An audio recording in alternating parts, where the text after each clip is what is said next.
గిరిజనులను చైతన్యం చేసి బ్రిటిష్ పాలకులను ఎదిరించి సాయుధ పోరాటం చేసిన విప్లవ వీరుడు అల్లూరి సీతారామరాజు అని సిపిఐ జిల్లా కార్యవర్గ సభ్యుడు మరుపిల్ల పైడిరాజు చెప్పారు. అల్లూరి సీతారామరాజు 102వ జయంతి సందర్భంగా సిపిఐ ఆధ్వర్యంలో పార్టీ శ్రేణులతో కలిసి మధురవాడ గణేష్ నగర్లోని విగ్రహానికి పూలమాలలు వేసి నివాళులర్పించి వర్ధంతి కార్యక్రమాన్ని నిర్వహించారు.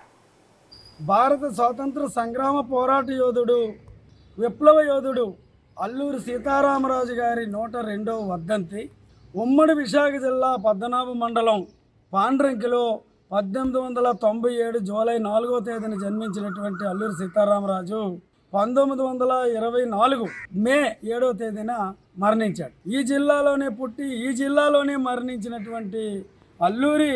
బ్రిటిష్ వారు గిరిజనులు పెడుతున్నటువంటి బాధలు సహించలేక గిరిజనులను చైతన్యవంతులు చేసి ఎటువంటి ఆయుధాలు లేకుండా